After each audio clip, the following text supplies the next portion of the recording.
Ma tutvustaks siis kõigepealt Levald Siseministeeriumist, planeeringute osakonnast ja Teele Pehk linnalaborist, meie kõigi tubli linnaaktivist. Ja siis Ewa. Ja mina olen Yoko Alender endiselt. Just introducing the people. So let's start. Is there anyone who has some questions? Yes, Mary. Actually, I was going to make a statement because of I live in New York part-time, and I watched the transition. Yeah. And the other thing that it did also to New York is it separated moving traffic and people who wanted to linger. And actually it cut out transportation time for people like myself who walk and take a bicycle. So that was, in my part, one of the best things that happened to New York. Wow, thank you. So I just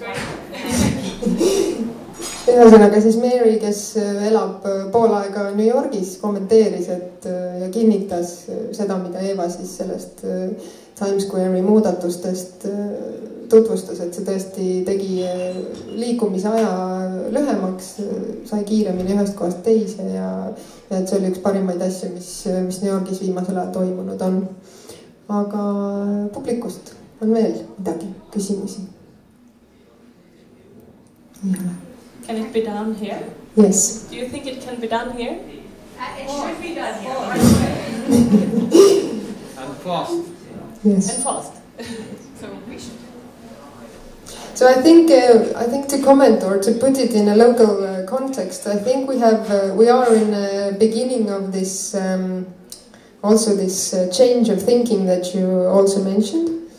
And I think on a very sort of root level, we are starting to demand for this better living environment. I think also we have a few people here who represent this sort of root level action. We have Teele, who is from Linnalabor, who I think all these organizations in Tallinn in the different areas, basically all of them have come up because they need to, they want to make some changes in their local environment. And also, for example, we have Mari, who is from the cyclists, sort of, there is this project of making Estonia more bicycle friendly. And I think on the root level, we have this readiness, or we are ready to change our culture. But now it's just also we need to change this top level, sort of. We need to have the political decisions that we will go this way. And on this part, maybe I think at the moment the planning department in the ministry is also part of this trend. I think they are trying to or starting to think in these lines. Would you comment on it maybe a little bit? Raske on siin öelda, midagi lisada sellele väga heale ettekandele, mida Ewa pidas põhimõttelist, aga mis puudutab nüüd seda põhimõtet, mis kandma jäi, et kõik on inimestele, kõik on inimeste jaoks, siis ka planeerimine on tegelikult inimeste jaoks, kelle jaoks siis muidu.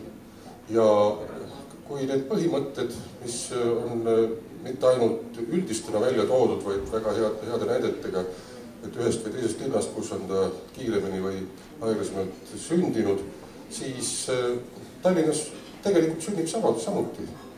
Kui me tuletame meelde septembri algust verepuiesteel, samasugust interventsiooni linnaruumi, kus nagu anti inimestele autode arvel paariks päevaks võimalusi, siis täpselt sama see toimus tegelikult juba teist korda. Kahjuks küll ilm seekord ei soosinud, aga tegelikult see on kohal. Või siis ka uue maailma päevad. Kõik need üritused on tegelikult selleks, et inimesi tuua tänavale, sest tänav ongi inimeste eluruum, välisruum, kus peaks inimesed veetma märksa rohkem aega, kui nad praegu seda teevad. Kui Yoko vist eile Facebookis pani üles ühe mõtte, et miks peaksid inimesed välja tulema, kui neil on internetis palju rohkem midagi teha.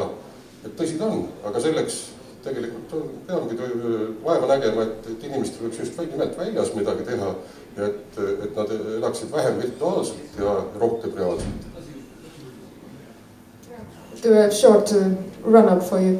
That he thinks also we are on this trend, and it is happening on a root level basis. We've had an action by the younger people in the Architects Union, a 2-day project in the main street, taking away space from the cars and filling it with like ping pong tables, benches, like activities for people.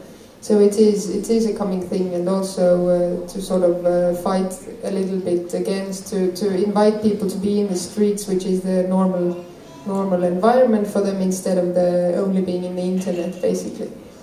And but I also wanted to, I'll do it because I think we have people who understand English, so we can continue maybe in English. Yes.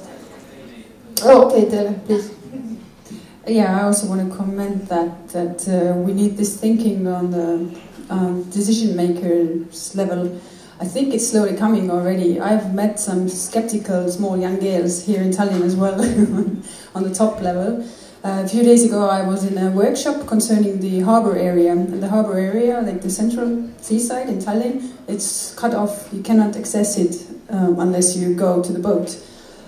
So they are thinking there thinking for years already, how to open it just for pedestrians, just to experiment, do a pilot project in a way, and to connect the existing promenades or these biking paths that are existing around this harbour area, just by painting something. Or, well, I told them that let's go out and let's start painting, because the space is there. We can just shift some gates or open the gates, and it's easy. Come on, why do we have to discuss for hours here inside?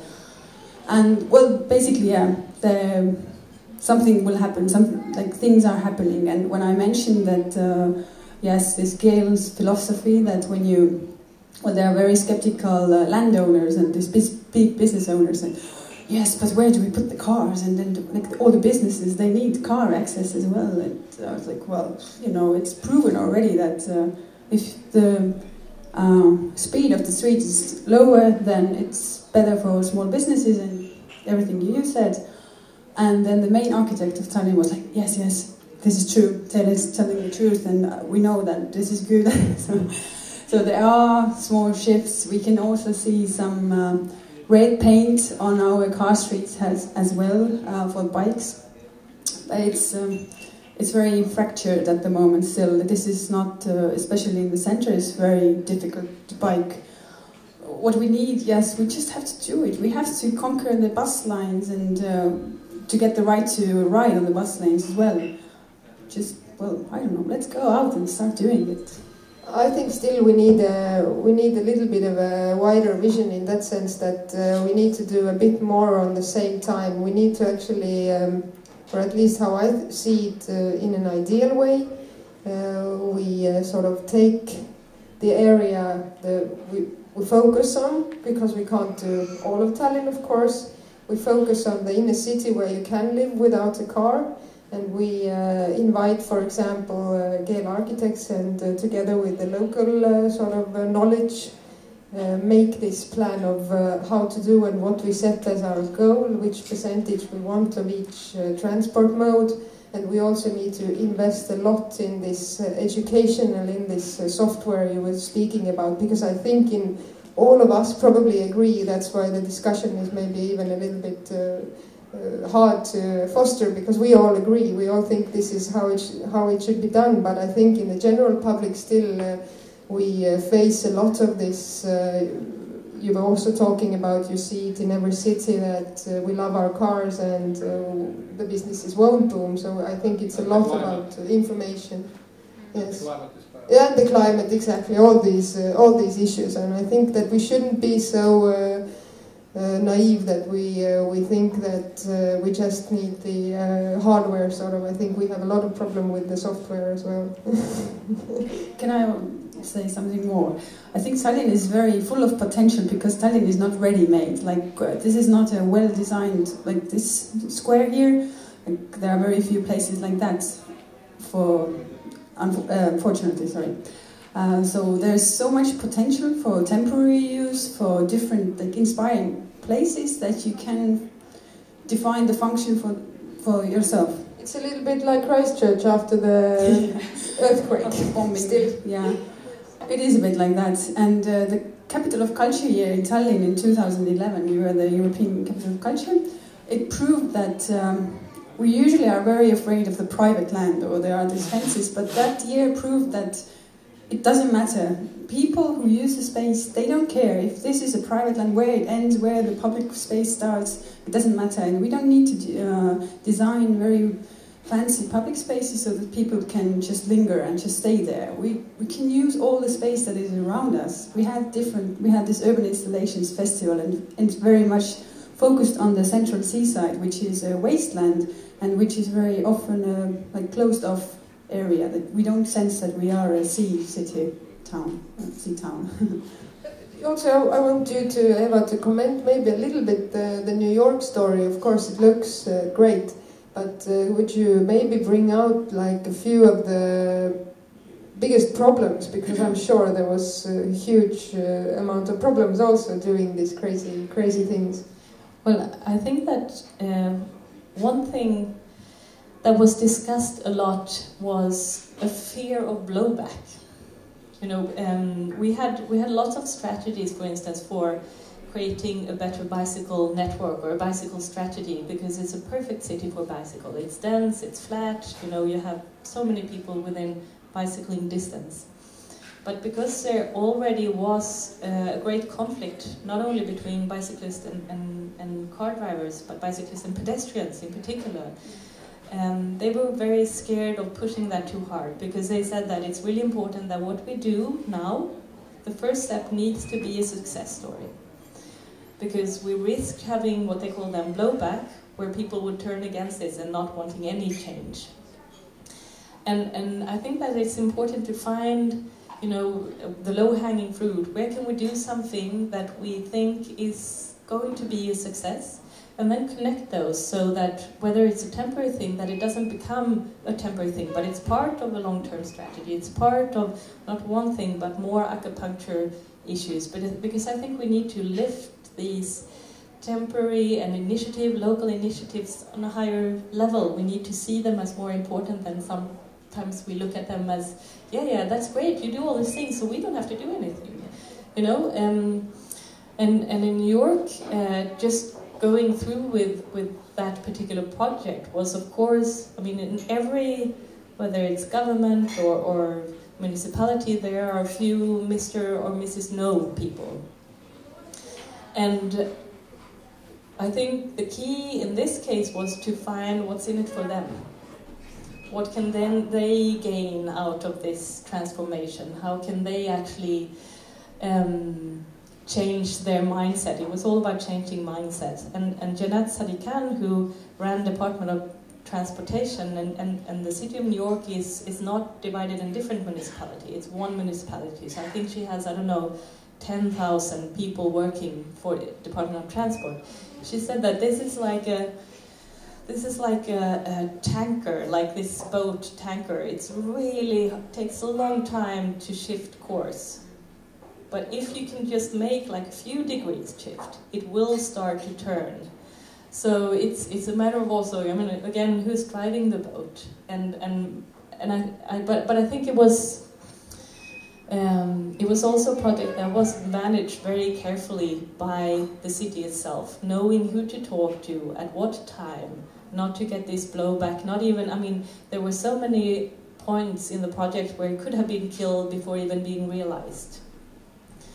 And they were very street smart about it. They had media contacted before. They had all the key players. They talked to all the key players, sort of prepping them and making them be part of the boat. So if it didn't succeed in the best way, they would have been part of the boat. So they would also have been sort of part of responsibility. They want making them wanted to succeed as well. So of course there were lots of issues that came before it, In terms of bicycling then, that was too hot of a potato for Bloomberg to push for. They have done a lot of, I mean, they increased the amount of bicycle lanes, like painted lanes in New York with I don't know how many miles, so many miles, and it started to be visible, but it's still a dangerous place to bicycle. They have now a few segregated or separated bicycle lanes, but it's not a network yet. So there they said, we won't do the hard streets first because we're afraid again about this blowback. We'll do every street we can do something. And if it's a painted line, it's not sufficient, but it's a first step. And people might just visibly see that something has happened. And hopefully more people will start to bicycle and that culture will grow and we can start do the hard streets. The one we know will be a big fight about because they are congested from the start. There are lots of interests that would be part of it. So I found it really a very, very big learning experience to be part of that process. In Copenhagen, if you would take away a few parking spaces, we don't do it really well from the start, like finest concrete or the best benches, the nicest tree, you know, we'll have that blowback still in Copenhagen. We need to have really high quality public space to show that this is space for you. In New York, that wasn't the case because it's a different context. It's just about doing everything you can possibly, and that would add up because they had this strategy. Again, linking a lot of acupuncture, a lot of initiatives together. If they're separated, they don't show, they don't... Yeah. We are scared of everything too here. Which you didn't actually mention in your otherwise truly inspiring presentation was how did it start in Copenhagen, like accident-wise? Because I'm scared of buses, cars. I'm checking, is my bike still out there? I'm scared of those tram lines. I was in Amsterdam twice this year. I was like scared to death all the time because all the cyclists were so brutal, so super fast there. I'm waiting for my first accident with another person with bicycle. I don't know how to get over all this. Well, too many fears. Well, with the Copenhagen story, it's almost like I don't want to say it because there was never a big plan. It was actually a few key people in the municipality. One was a city engineer who shared this vision and this view of changing the city. So what they did every time there was construction work in the digging up a pipe or something in the road, they put in a bike lane. But they had this sort of undercover vision or strategy that it was never politically approved in the start. But then, so in that sense, it wasn't like a grassroots movement, but it was within the municipality. So maybe you have a few people that can start this inside-out trend. But I think, I mean, there are other examples of cities that have much more of a strategic, vision approach, and it's also politically approved. Like New York was also politically approved, even though they tried it first and then approved it.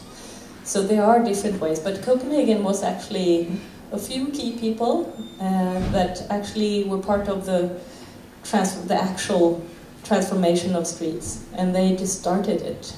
And then what they did was again document. When we documented as with public life, and we suddenly had data, and I think also again with all these grassroots initiatives that you have in the city, try to find a way to document it, to actually make them tell the story about what difference it makes to do this or not do it. Because I think those figures meant a lot. Those data on people made the politician finally realize this is a good thing. I am always amazed. I mean, of course, you have done it for now 30 years, even longer, 40 years. How well they have also researched the financial side. it's always so important to have these figures if you ever go to politicians. I mean, it all puts it in context to them. So it's that's why I've always looked up to the Danes and looked into their investigations. That of course it's very hard. You can't do it looking just in the future, which you don't know anything about. You can do it based on the experience. So, but probably it was still, I think, in Copenhagen also very important that you had Jan Gehl, who actually spent his life doing this thing. That you had this sort of pioneer. Yeah. Ütleksin siia paar sõna eesti keeles vahele, et kui Kopenhaagen võib vaadata sellele 40-aastast ajalugu tagasi, et Tallinnas tegelikult, kui vaadata tagasi rohkem kui 40 aastat, kui vaadata üle 100 aasta tagasi, siis oli Tallinn veel sellises mõõtkavas, et liigutigi jalgsi ja polnudki probleemi. Noh, see asi läks käest ära kuskil 19. sajandi lõpupoole, kui Tallinn kasvas tegelikult aastast kiiremini kui nõukogude ajal. Isegi see protsentide oli see juurdekasv kiirem ja selle tõttu 1913 ehk täpselt 100 aastat tagasi sündiski Suur-Tallinna planeering, Eelile Saarise oma, mis baseerus sel ajal juba Euroopas küllalt levinud põhimõttele detsentraliseerimisest ja sellest, et inimestel peab olema võimalus liikuda jalgsi töö ja elukoha vahel või siis kasutada ühistransporti, antud juhul oli see mõeldud just rööbastransporti ning samuti viibida haljasaladel, sest et nagu juba Euroopas 19. sajandi keskpaigast peale lihtsalt linnad olid kasvanud selliselt, et rohelus oli linnadest välja tõrjutud. See tähendab tegelikult seda, et linn ongi üks võrgustik. Linn on võrgustik erinevatest võrkudest, kus on siis nii rohealade võrk kui ka tänavate võrk, autotranspordi liikumises kui ka jalgsi liikumise võrk ja need võrgud peavad olema selliselt üksteisega seotud, et inimesele tekiks linnas ka eluruum. Ja palju rohkem kunsti polegi, ainult et see kunst on väga raske jälle uuesti ellu viia ja meelde tuletada. Et praegu me oleme selle keskel, me püüame näidete kaudu näidata, et ka teistmoodi on võimalik, ainult et kui võtta nüüd planeerimist veidi laiaulatuslikumalt, siis me peame õppima planeerima selliselt, et me ei tekitaks lisa autotranspordi vajadust. Et meil olekski nagu detsentraliseeritud või siis ühistranspordiga ühendatud elu ja töökohad. Well, we ended, Andres, he taught a little bit about the history and how in the beginning of the 20th century we had this great Tallinn plan where first this idea of decentralization came in, and now when we come look at today, we should also in generally in planning focus on not creating more need for car travel. That would be the point. Maybe some questions. Someone has come to something. Yes? Okay, I ask that you spoke a lot about examples how to improve the public space, but what did you actually do for the car drivers? Did you do anything somewhere else? In the New York example, what's interesting is that these changes along Broadway, because it wasn't closed for traffic, through traffic all along Broadway, but just in pieces, like public spaces in pieces. Because the mobility system became simpler. You know, there was simpler crossings instead of having Broadway, Avenue and Street, etc. in every junction. The ironic thing is that travel speed increases. I mean, it was a win-win thing. So even for cars, this was better because also they had a shift for more walking and bicycling. So in that case, there was actual square meters taken away from traffic, but simplifying the logistics of the city made traffic flow better. So sometimes I think a solution it's not about either or, but it's about coexisting, I think, and realizing that the space is for everyone. We just have to divide it in a fair way, and acknowledge that not everyone can walk or bicycle, not everyone will take the bus, but if you can give people a choice, then I think it sort of also naturally evens out some of those really critical issues that usually projects start out with a fight. You know, it's my space. No, it will be worse for us and it's better for us, etc. But you see the most complicated traffic systems sometimes taking up huge amount of space, and the only benefit from the very complicated system is that you can move maybe quicker through, but not necessarily have more cars through space. There's so many ways of looking at it. But I think we need to be sure that we don't want to make more cars go through there. I think if we start on a project like this, we believe in the fact that if they just could, if it was convenient, if it was easy, if it was quick, a lot of people would choose the bike or would choose the local public transport. But you wouldn't have to spend most of your family's budget on owning 3 cars living in the city center. It's totally crazy. It's just spoiling your resources. You could probably get along with one at least. I mean, the whole idea is, of course, that you shift people from cars to other modes of transportation, which would eventually lead up to that if you are in a car, you will get through the city, which you might not. We had some hands in the audience, yeah. Mary. I was going to just add to that double comment, just because New York brought city bike in, so we got the bicycle, and everybody was really concerned about the traffic with bicycles. And I'll add just one thing. When you said bicycles are more dangerous in New York, I totally disagree. Try driving a bike in Paris. The great thing about New York taxi drivers is they're highly aware all the time of pedestrian movement.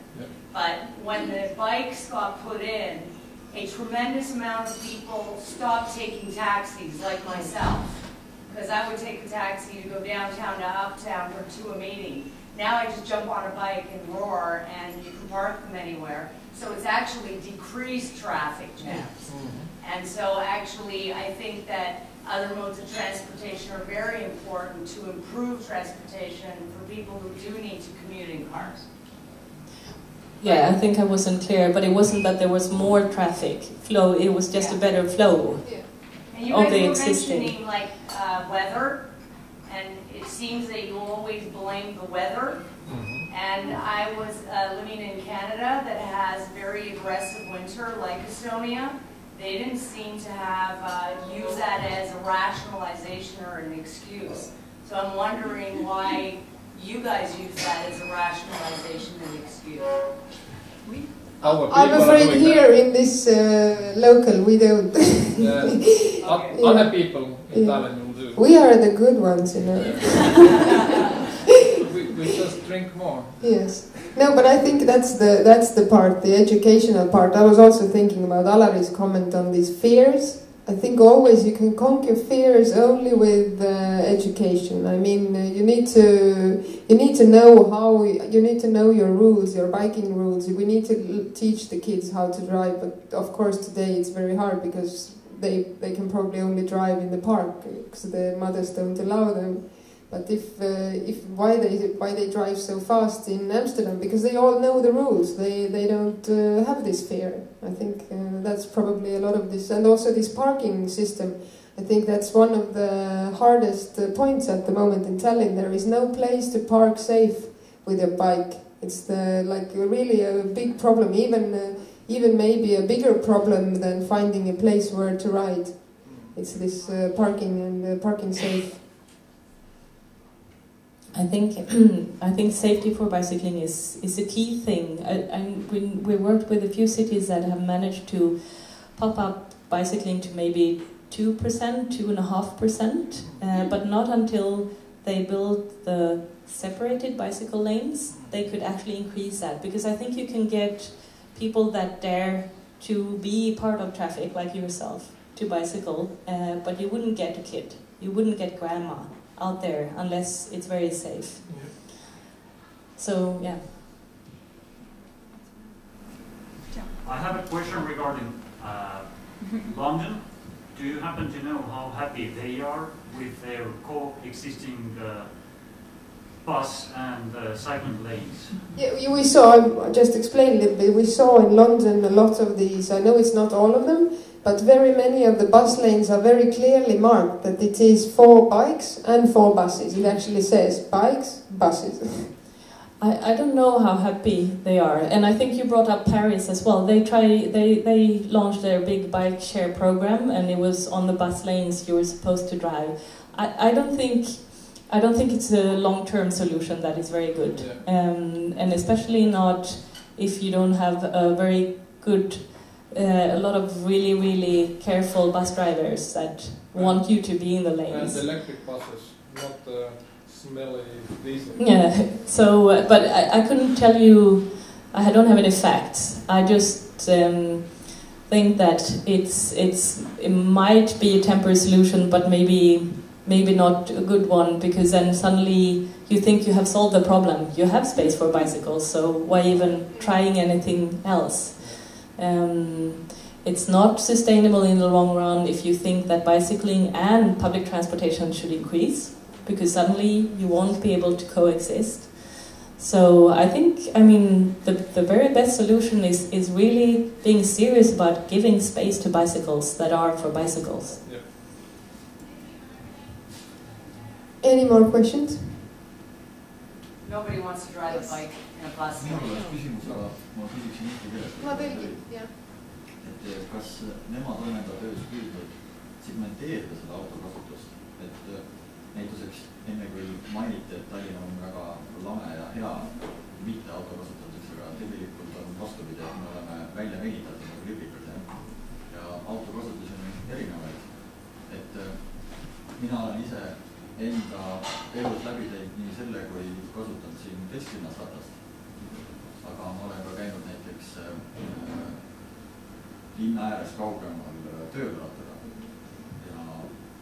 ja ütleme niimoodi, et kindlasti oli kõigile see vastuvõetav sellisel viisil liikuda. Aga samas meie enda Tehnikaülikoolist on teinud uuringu, kus ta selgitas välja, et kui palju on lihtsalt transiitliiklust, mille arvelt on tänavad vaja laiaks hoida, mitte ei saa teha seda näiteks, siis me nägime, et kergliiklejatel on edasi. Teine asi on lihtsalt mugavus, et tullakse, hoitakse 8 tundi, 10 tundi autot kuskil, mis on väga palju ruumi. 90% ajast auto seisab. Ja et kas sellised? Basically the question is that have you also studied or differentiated car use? That you mentioned that Tallinn is flat and it would be good for biking, but we have this problem of the shape of Tallinn. I also told you earlier that it's sort of butterfly shaped, and you would need to go through the city center to go from one direction to the other. I'm not sure whether this forces you to use the car, but anyway, that have you studied how much or what kind of different car use there is? It's like transit traffic only through the city center, or if it's actually within like smaller distances. You mean in Copenhagen? What kind of traffic? Well, in whatever city we have worked with. I mean, you probably also have statistic on what types of car trips are being made. Usually it's a ridiculous amount of trips that are done that are very short. Like you said, I think in New York there was 25% of the car rides on Manhattan was under a mile. Yeah. And I think that you might find a high percentage as well that are really short. You know, just going to the supermarket or local errands, or driving your kid to school even though it's not far but it's unsafe, so you drive them anyway. Or you're going to your work and you drop them off because that's the most convenient. So there's so many trips that could potentially become other types of trips. And I think it's really interesting to know that very well. So when you start looking at where to place the first bicycle lanes, or what kind of network, where do you start? Will you get the most effect? How do we get those people that are easiest to change or easiest to start using a bicycle, for instance? Et ühesõnaga, ma natuke tõlgin siis, et nad ei said aru, jah, okei. No ma tahtsin veel kommenteerida, et ma arvan, et ta tegelikult tõi välja ka oma esitluses, et reeglina neid autode andmeid on meil ikkagi nagu olemas, et seda statistikat tehakse, et ma usun, et kui me nagu alustaks selle projektiga, siis autode poole pealt meil oleks juba nagu rohkem teadmisi kui inimeste poole pealt, et seda ta mainis ka oma ettekandes, eks, et kui üldse see Jan Keel alustas oma asjadega, siis seda ta nagu nägigi, et nii palju on, ütleme, nagu autosid uuritud, aga seda, mida need inimesed seal tänaval või linnas teevad, seda ja kui palju neid seal on ja kus nad on ja miks nad on, et seda ei olnud uurinud. Ja tegelikult, ma olen vaadanud ka nende uuringute kaustasid, et väga suur osa sellest tööst ongi tegelikult see inimeste loetlemine ja see metodoloogia, mida nad kasutavad, on ikkagi väga palju koostöös kohapealsete partneritega, et seda kõike saavad kohapeal tudengid ära teha, et see kõik ei pea maksma miljoneid, et see on lihtsalt linna enda nii-öelda tahtes ja otsuses kinni, et me võtame selle asja ette. I was telling a little bit about your methodology that normally I think when we start you also mentioned in your presentation that the statistics about the cars are usually there, but where you went differently, you started to do the same thing with the people, and that it's that often when you start a project in a city, you also cooperate with the locals who can actually do a lot of this work, so it doesn't have to cost millions and millions, so you can actually do it. It's about just deciding that we will do this and do it in cooperation with the locals. I think our goal is, of course, to put ourselves out of business, so we're not needed, you know. That's a good goal. But I think another thing I came to think about, in Copenhagen they have a quite interesting parking strategy, because of course parking is also one of those, you know, with its weather, its culture, it's what's the last one? I forget. It's dependence on the car, and then it's parking. Copenhagen has had a strategy to slowly take away parking spaces in the city center, not all at once, but slowly one at a time. At the same time, giving options, and giving other options to get into the city.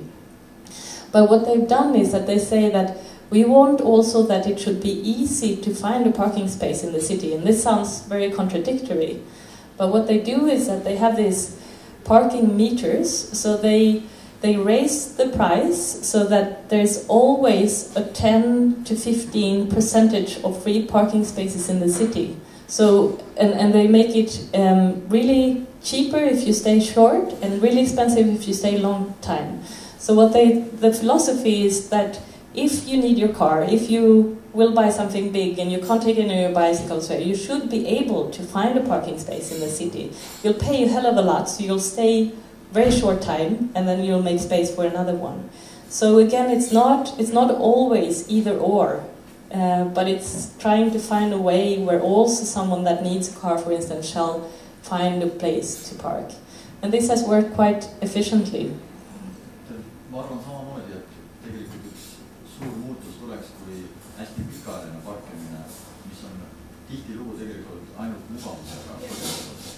Et see oleks lihtsalt väga kulukas, aga samas inimesed, kes asja ajamise pärast peaksid saama liigelda ühest linnaotsast teise, kui ma teeksin enda tööd tihti ühistranspordiga, siis ma saaksin võib-olla ainult 1-2 asja pärast ära teha.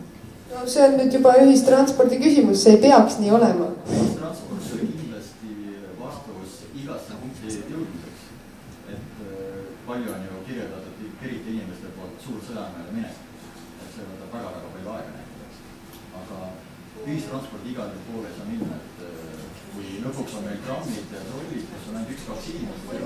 Ei, no nad võiksid ikkagi nagu, sinna Suur-Sõjamäele ilmselt tänapäeval ka Piritalt juba päris palju inimesi liigub, et ühe bussi võiks ikka käima panna, eks ole, et selles suhtes ma arvan, et seda oleks ka ikkagi võimalik uurida ja kaasajastada, et kindlasti see on üks konkreetne asi, kus meil on nagu Tallinnas kõva arenguruum, et tasuta või mitte, aga paremaks ta peab minema, eks ole. Aga näituseks parkimine, kus ei ole mitte ainult 15 minutit, mitte ei pea saama kindlasti vana linna või kesklinna autoga, aga kui see parkimisaeg ja jala edasi-tagasi käimine oleks kuidagi korrelatsioonis, siis ma ei näe mingit põhjust näiteks jätta kesklinna äärde autot ja kõndida kesklinna asja. No vot, siis tulebki see mängu, et sul peab olema mõnus käia, eks sellest ta rääkis ka, et kui sul seal on igav mingi müür ees, eks ole, siis sa ei viitsi seda jalutuskäiku ette võtta, et sul on vaja, et sul oleks seal põnev, eks ole. Ja ma ka enda kogemust ütles kinnitan, et see on nii, mingi asi ei ole teha näiteks täna meil perega isegi paaritunnised jalutuskäik, kus saad käia seal, kus on sul mida vaadata. Mary, yeah. Two questions, because I think this is important for Estonia. One, how did you collect the data? And two, can you tell us about working with the DEP in conjunction to the DOT and the value of collecting or using the idea of lowering the carbon footprint under, you know, sort of the, I guess you could say, the Clinton City Initiative? Working with the Department of Environmental Protection. We worked only for Department of Transportation. We were sort of not even visible, undercover, I would say. This was a DOT project, and they interacted with other departments. But Janice is very close with the DP, so yes, I thought maybe. Yeah. I mean, I don't even know. They worked, of course, cross-departmental, but I mean, I must stress, we as an office didn't do that. That was Department of Transportation. We helped with ideas, strategies, examples. We did the survey. We did the first survey, and not only Manhattan, where we did it in Bronx. We took like different main streets around all boroughs, and then we taught the DOT how to do the surveys. It's not a hard thing. You actually, you know, you calculate. You just do it systematically, and you do it the same way you did it first time as the next time, so you can start comparing. There is a new book soon in English that explains different methods of measuring public life and pedestrians. It's not a hard thing to do. So now we're definitely not needed in that sense. They do their own surveys, and you can do so many types of surveys. I mean, you can count, you can observe. Sometimes, just like the photographs I showed from Moscow, I don't know if we needed the actual data. They sort of tell the story. Sometimes you need the data to support different issues, and sometimes you find things that are very local that you don't measure other places. Your first question was how to measure. How to measure? Yes. How did you measure? How you yourself? I know the city has their own methods, but I'm just interested when you started doing these cities, how you collected data to create statistical numbers to move policy change. We start out by, as you said, we always collaborate. We always collaborate, whether it's with a department or a private party or another architect or someone with local knowledge. And the first thing we do is to try to find out we need to put the right question. So we know what to measure to get an answer, because I think the question is sometimes different in different cities. So we'd start out by observing. It's a lot about being out there. We get lots of questions actually about why not just digitalize it. There's many ways of surveying how many pedestrians walk on the street just by measuring with cameras, etc. And I think that's also a good compliment. But just being there in the street, you see so many other things. You see what's happened, how people behave. You see things that wouldn't ever be recognized in a camera, that couldn't be recorded in a camera or actually put into a data spreadsheet, that are really important, valid information. You can interact with people. We mainly observe.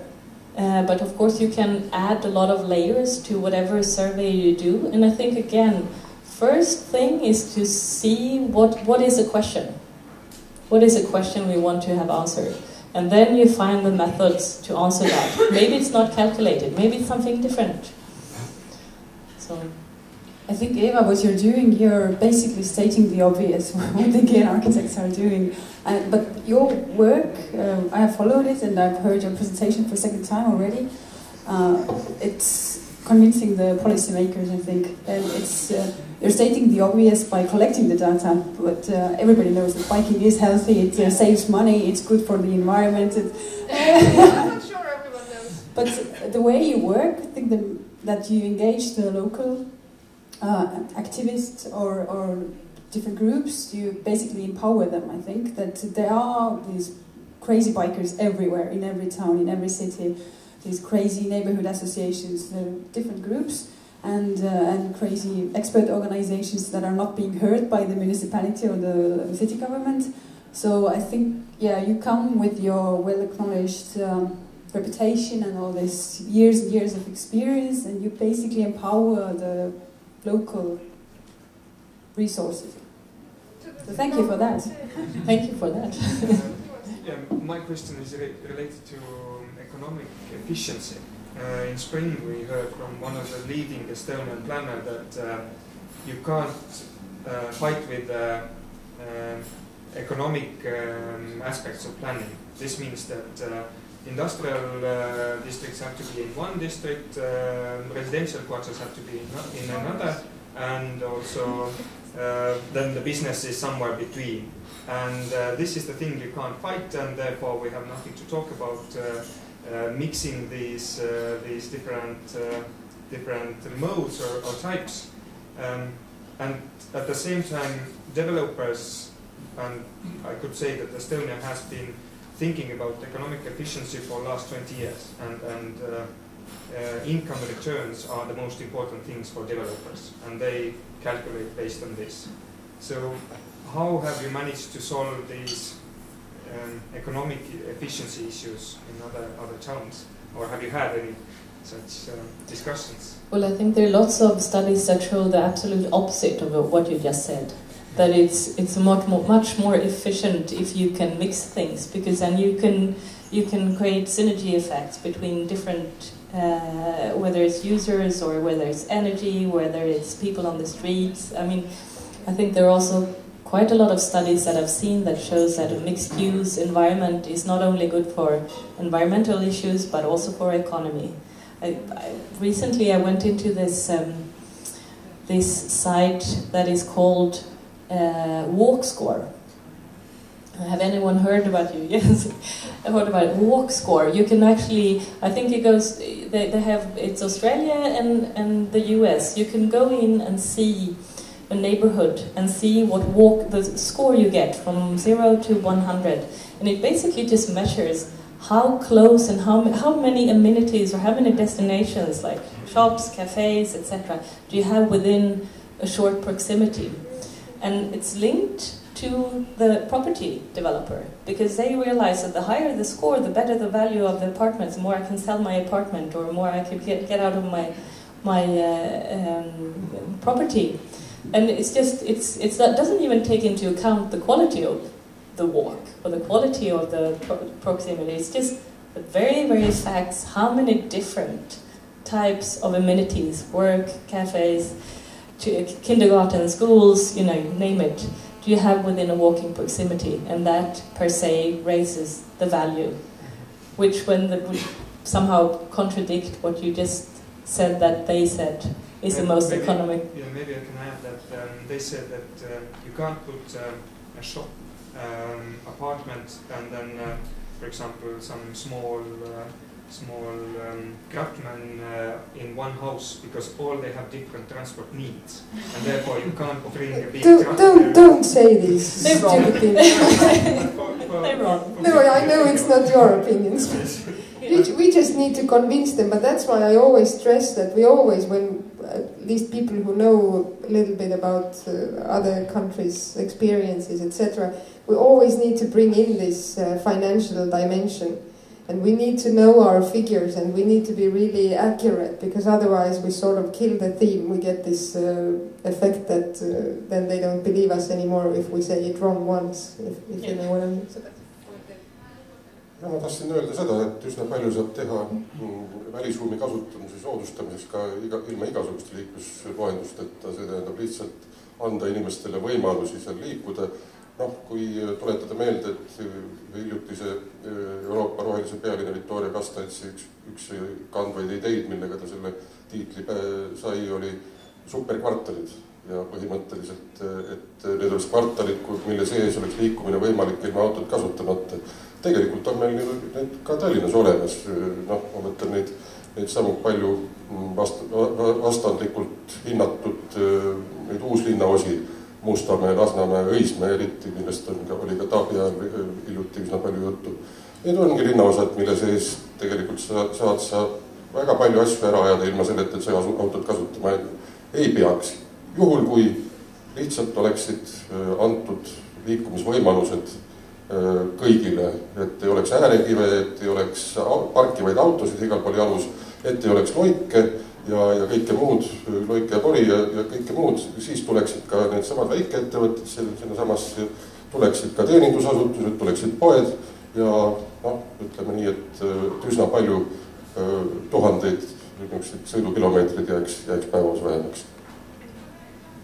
Mul oleks üks küsimus üle, õigemini kaks, et ma tahaksin üles kutsuda, et mitte siin vastandada jälle ja sõimata arendajaid. Et nii kaua, kui arhitektid raha võtavad, siis ei ole vaja ka teistele ninadele visata, et nad tahaksid enda tulemust maksimeerida. Aga teine asi, et meil on siin ka riigi esindaja, et selline küsimus, et kui me tahaksime, siin tehti ettepanek, et võiks olla rohkem väikeäridele ja nii edasi ruumi tekkida, et või on ka tegelikult linnaruumis situatsioone, kus ei ole võimalik olemasolevat tänavat teistmoodi kasutades seda ruumi kergliiklejatele ja nii edasi tekitada, vaid tahes tahtmata hakatakse seda siis mingi kinnistu omaniku käest nõudma. Et kas ei oleks võimalik hoopis, me teame, see küll solgiti ära, et oli selline asi, et kui olid mingid looduskaitsealad kellegil ja seal taheti loodust edasi kaitsta, siis pakuti teisi varasid vastu mujal. Et kas ei oleks näituseks nende väikeäride ja selliste ruumide tekitamiseks ka selline võimalus, need on tahes tahtmata seotud suurema riskiga ja nii edasi ja kui omanikule seda sundida peale, see tekitab vastuseisu. Aga samas, kui mingi kompensatsiooni asendusmehhanism tekitada, et kui siin on nii ja nii palju sellise funktsiooniga ruume, siis kuskil teises kohas on sul võimalik vastu saada. Vabandust, mina küsimus teie käest, et miks on vaja maade vahetust, kui ma tahan lapse käruga tänavat sõita? Miks see solvab arengut? Võib-olla ma kommenteeriks, et ma arvan tegelikult, et me oleme selle eelneva jutuga üritanud tõestada seda, et see klient tuleb sellele ettevõtjale nende muudatuste läbi, millest me siin räägime. Inimesed tulevad tänavale, siis tekib ka nagu tarbija sellele väikeettevõtjale. See on tegelikult see vahend, mida me kasutame, mitte me ei reguleeri nagu ütleme su kinnistu. Põhimõtteliselt on ju linnal ka see õigus, eks ole, anda kasutuslubasid välja üheks või teiseks tegevuseks igatahes, eks ole, aga keegi, mina isiklikult ei usu nagu selles mõttes nagu turu reguleerimisesse, pigem ma usun sellesse nii-öelda kutsumisesse tänavale just nimelt, millest kogu Ewa töö räägib, eks ole, et pigem mitte regulatsioonid, pigem ikkagi see, et me kutsume selle inimese sinna tänavale ja me usume, et siis ta tahab seal ka midagi teha, eks ole, ja seda lihtsam on siis ettevõtjal pakkuda talle seal kas kohvi, kingsepa teenust, mida iganes, eks ole, lastehoidu, eks ole, et ma vist ei olnud aru saada, et ma tahtsin seda öelda, et sa võid ju tänavad ja ruumi teha, et inimesed tahaksid sinna tulla, aga kui vastavaid ruume ei ole seal, et sa mõtled, kui ei ole äripindasid selles suhtes? Põhimõtteliselt on ju võimalik kasutusotstarbeid ikkagi nagu muuta, ja meil ikkagi ka ehitatakse veel päris palju ka uusi hooneid juurde, et noh, ma olen täiesti nõus sellega, et teatud kohtades meil ongi äripindade puudus Tallinnas ja meie tänavatasandi äripindade hinnad on täiesti veidralt kõrged, nad on võrreldavad Londoni omadega, eks ole, noh, mis nii-öelda klientide hulga võrdlusest me räägime, eks ole, et absoluutselt absurd ja minu meelest see on ka üks linna kohuseid, et oma ikkagi planeeringute ja kasutuslubade kaudu seda nagu noh, küll nii palju kui võimalik nagu reguleerida, et kui tulevad uued planeeringud, siis seal tänavatasanditel ikkagi oleks asjalikku, me näeme ette seal tänavaelu, et seal oleks ka võimalik neid teenindus- või äripindu nagu olla, et noh, maadevahetus ma ei oska öelda, kas seda peab ilmselt pikemalt mõtlema. Ma tahtsin enda jutuga seda ütelda, et kui täna on praktika ja sa ka kordasid seda, et keegi käseb sul teha teatud funktsiooniga ruume, aga samas sellele omanikule tundub see näiteks määramatu või suure riskiga, aga tema kannab üksinda selle taga. Ta võib ära müüa oma kinnisvara muidu ja osta mingi teise. Järgmisena pakutakse mingi põllu peale ja tänapäeval rohkem see, et nad hoiavad seda tühjana lihtsalt. Aga samas oleks ju... Jaa, vaata, ma arvan, miks nad hoiavad tühjana, siin me jõuame nagu asja pointini, nad küsivad liiga kallist hinda.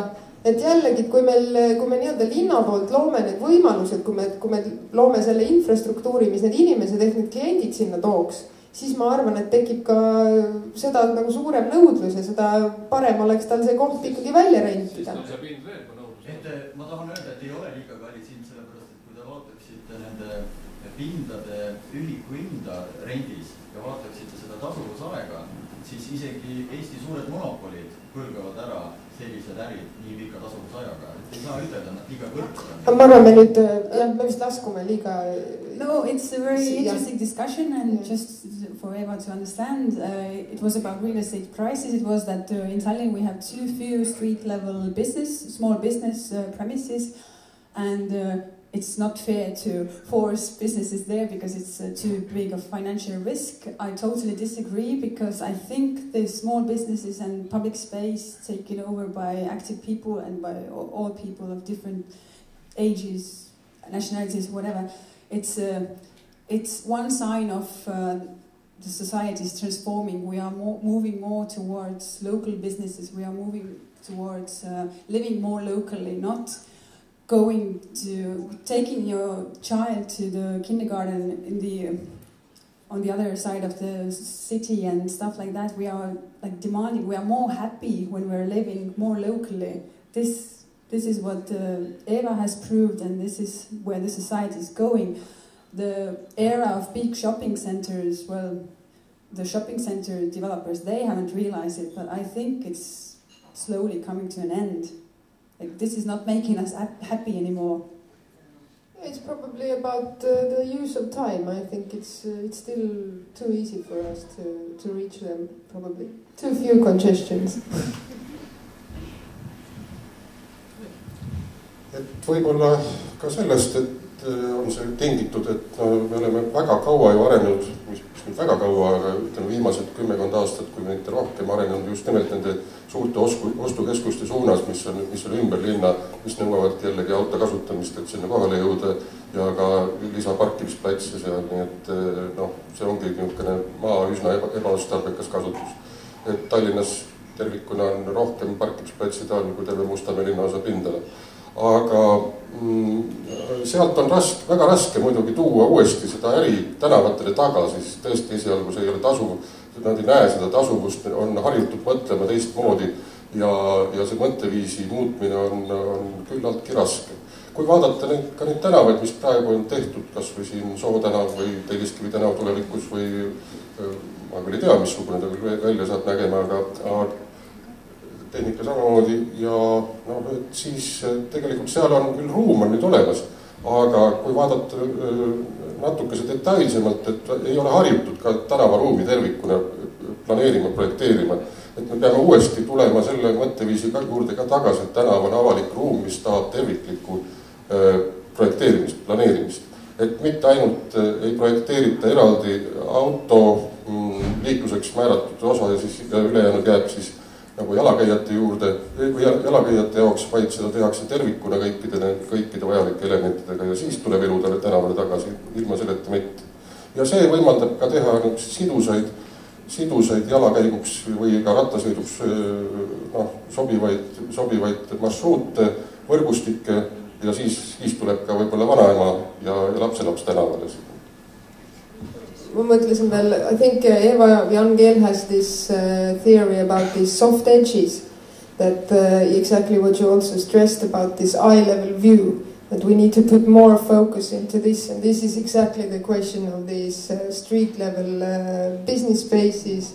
It's about the entrances, it's about the access to them, it's about having a bit of greenery there and to working thoroughly with this. I think in the old town we have the examples of this. For example, also we have in Telliskivi Street, I think Telliskivi loomelinnak is one of the places where they actually are dealing with this actively now, and it does work, and it's just we need to actually still have the knowledge. I think Teele is saying that somewhere in our guts we feel it, but I think it's the great thing about what Keele Architects is doing. They are also able to articulate this obvious thing and show it with examples, because I'm not convinced that everyone knows this yet. I mean, soft edge, I think I showed some images, but maybe I talked more about it as detailing and creating a nice environment in the street. But of course, the actual activities, public life doesn't pop up in the middle of a space. I mean, if we look out here, maybe one reason why it's not crowded with people is that there's not a lot of activity going on around it. I mean, public life is born at the edge. It's born in the interaction between what's inside the functions and how that interacts with the public spaces. And we have, for instance, measured different types of streets and how much activity, different types of fine grain and different types of activities in the inside of the buildings, how that affect. And we saw that 7 times more activity happens when you have an environment with many doors, entrances, like a shop every 5 meters, for instance, compared to a street or a space where there is only one door into shopping mall. There's 7 times more activities in that street because it's a different environment. So of course, it's never about looking at the street only, but seeing how the functions and the buildings interact with the space. It's absolutely crucial. And then I think we can spend another few days talking about shopping malls and how to deal with that. That's a whole chapter. But I would like to say one thing about it, though. I mean, we can see some trends, like you say, that shopping malls have a harder time, not everywhere in the world, but in some places in the world. There is quite a few interesting examples of how to deal with shopping center culture. For instance, a lot of Danish cities, especially smaller cities, they have decided that they're not allowed to build more shopping centers, unless they are in the city center. But then also an interesting aspect comes, I mean, how does a network work? Sometimes a shopping center is within walking distance, but not directly connected to the walking street, and then it fails. Then all people stay in the shopping center. So suddenly it's so delicate how to make that interaction happen. But the second thing, I think we also have to realize that shopping centers that do exist are meeting places for people today. They're just really appalling environments, outside especially, maybe really nice inside. I think we have to acknowledge that and try to also work with those environments and connect it and make it possible to bike there, or make it possible to stay outside, and trying as hard as possible to integrate it into the network, because it's a fact. But I don't think we should maybe worsen the situation. Good answer. Okay. I think, are there any more questions? One more question. I think we need to get outside also. Mary? No, I was just going to add to the economy of the retail space, because since the bike in New York got put in, we have to pay to use the bike. And in the beginning, nobody wanted to pay $100 a year to use the bike. The public was resistant. But after the bikes were parked, about 4 days later, everyone started using them, including the tourists. and streets that had retail that didn't have a lot of street access, all of a sudden had access. So we've actually improved areas that didn't have before street traffic, now ended up having tourists and street traffic, and improved the small business factor outside the main things. So you didn't bring that up, and I thought that was important. There's this great report called Measuring the Streets that look at not only, I mean, I showed some very specifics about Times Square, measuring before and after, but they measure also the effects of the streets where they put the separated bicycle lanes, what's the effect on retail, what's the effect on many different parameters. So measuring the streets, measuring the street. I could send a link if someone's interested, really interesting reading. Well, I have to say again, thank you, Eva, for your... Oh yeah, for like a little end funny thing. No, it's not funny, it's serious business. But there has been a really good, well, I haven't seen it, but I've seen the trailer. So there's been a film made about Jan Gehl's work called The Human Scale.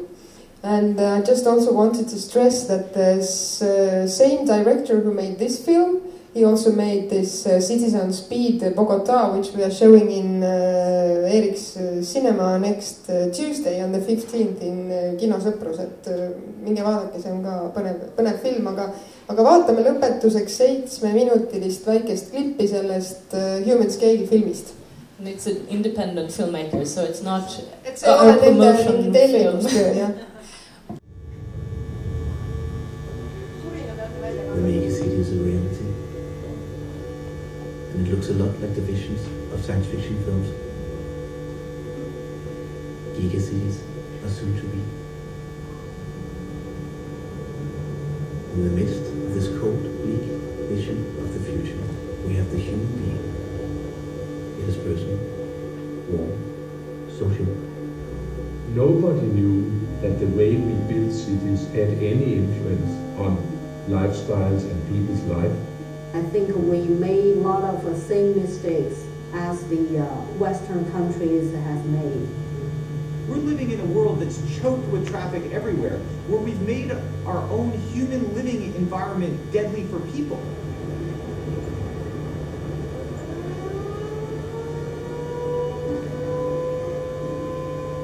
Dhaka is the fastest growing city in the world. 500,000 people move here from the countryside every year. A group of activists have translated Jan Gehl's books. They have introduced his methods of guiding pedestrians, rickshaws and public life to inspire a different approach to planning. The policies and the planning, when it comes from the top, it never understands the very aspiration of the people. So when we're doing it, you have encompassed only the rich people of upper middle income people. Rest of the people who actually dominated in terms of number have been left out. So unfortunately, if you don't encompass everybody into your planning and understanding of transportation, housing, you actually walking towards a chaos created by yourself.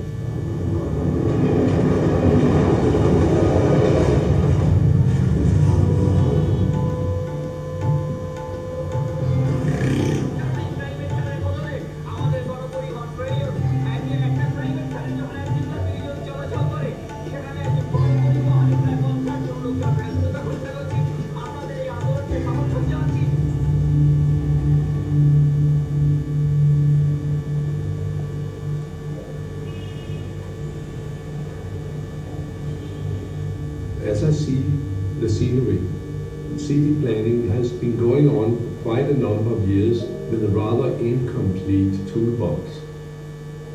We always did the old cities in 5 km/h scale. That means that when you move at 5 km/h walking, you can see the people, you are sort of squeezed a little bit together, and it's a very sensual and interesting world. You can see all the details. There are colors, there are smells, there are acoustics which are very interesting. If you go to a modern housing area, it suddenly makes sense that much of the stuff in the suburbs are made so that the cars would be happy when going 60 kilometers an hour. That's a completely different scale from the scale of the walking man. 100 years ago or 60 years ago, the car was new. It held the promise for the future. It seemed to be the way of progress. Now we've grown up. We've seen what a fully built-out automobile world is like, and we fail. In 2007, the methods of studying people and public life were taken to New York. The DOT had never measured pedestrian traffic. You know, they had never, they'd only been counting cars. They had no quantitative tools for measuring, you know, the pedestrian experience. And that's what EN helped us do. Get the baseline data, set some targets. Now let's plan our street to meet them.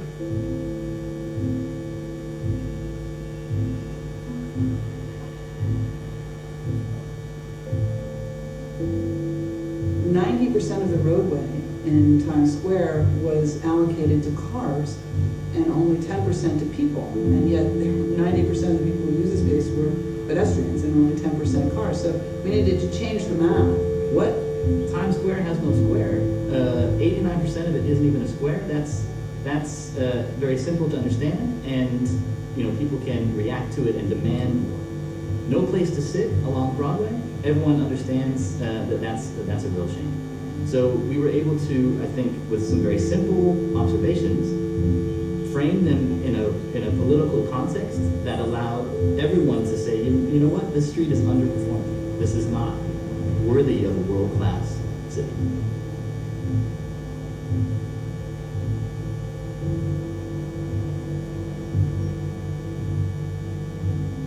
You know what? My idea of a city has just been transformed. My idea of a city street is now different than it was before.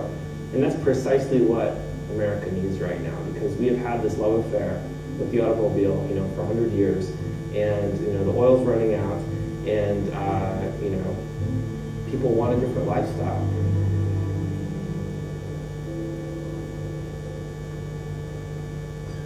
If you see life, if you see how it grows, then when you grow up, you will take care of lives of others. When we make a city into a place where you don't walk, your kids don't walk, you are raising generations. When they grow up, they will be much human. We have 3.6 billion people living in cities today, 50% of the world's population. That's going to rise to 6.5 billion people by 2050. We're almost going to have to double the urban capacity of our cities in 40 years.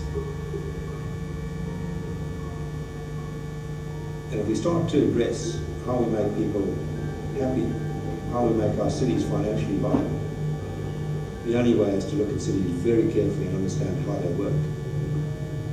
We haven't got the time or money to build the infrastructure we'll need for the capacity we need in the next 50 years.